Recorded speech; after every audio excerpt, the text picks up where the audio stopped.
We have to be willing to look out through other people's eyes to actually release our judgment. See, the world doesn't need more judgment. It doesn't need more criticism.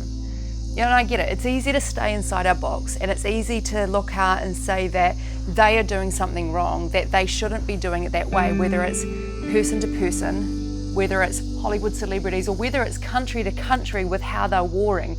It's easy to look out and do that and then stay within our box and not make changes here. See, criticism and blame, the moment we do that, we cut ourselves off from the answer, because we say that it's all over there with them. And in that same breath, the moment we're criticizing, whether it is our partner or whether it is what someone else is doing out there that we don't know, the moment we criticize, in that same breath, we say that I'm okay. Because when we criticize another person, we feel better about who we are. It's a bit of a bullshit feeling better, really. See, we need to be able to walk in someone else's shoes. We need to be able to see out from someone's eyes, because when we do that, when we have the ability and the courage and the willingness to do that, we can see that, you know, they are doing what they're doing because of how they've been experiencing their life. They're responding given the world that they are living in. When we do that, we can have compassion for where they're coming from.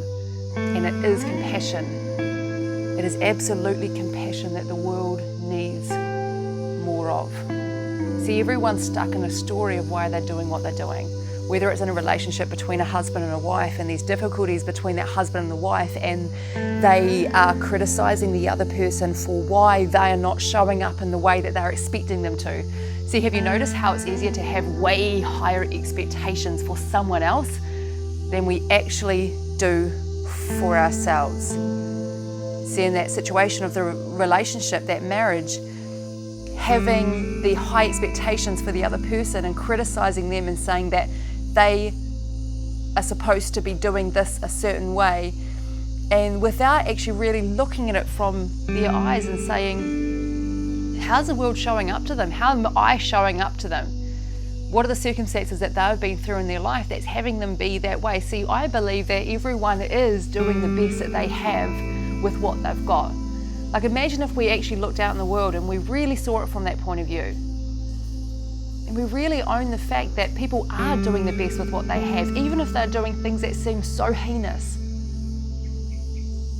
What would that give access to? See, a friend of mine, Azira Sananda, a woman from Australia who is had an enlightened experience through when she was being raped. She was lying on the ground, being raped, about to be murdered.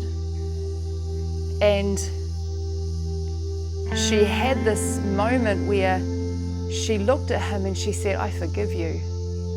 And in that moment, he, clearly shocked, said, oh my God, I'm killing an angel. And he stopped.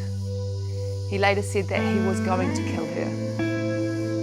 And he realized, how could he kill one of the angels of God? Now, I don't know what happened to her in the experience. I can't even pretend to understand that experience for her. But what I do know is that there was some way in which she was able to see a greater, grander picture of what was happening, and to even see that he in that moment was possibly doing the best that he could with what he had. Now that might even upset people. I can just imagine people typing right now comments on this. No, how can you say that? I just think that resentment and criticism and blame on any level does not pave the way for beauty. It does not pave the way for love. It does not pave the way for compassion. It does not pave the way for forgiveness. And the world is desperately in need of forgiveness. The world is desperately in need of compassion and love. As you're listening to this video, I don't know what it's stirring in you, whether it's stirring frustration or anger. and it could well do, or whether it's stirring in you an area of your life that you've been really holding on to some kind of resentment, I invite you to look not just through your own eyes and your own anger and your own frustrations of this moment and this experience, but to actually look at it and have the courage and the willingness, because it takes courage and willingness, to look at it from the other person's point of view. Where are they coming from that this is so how they are just showing up? It takes courage, but I tell you what, there's no point in looking out into the world and thinking that the world needs to change if we're not willing to make the shifts in here. Have the courage. If you're watching this video on Facebook, come on over to YouTube and subscribe for weekly videos. And if you're on YouTube, hit that subscribe button. And if this resonates with you, please share it with your friends. We need to share more messages of compassion, more messages of forgiveness, of love, and about really seeing humanity.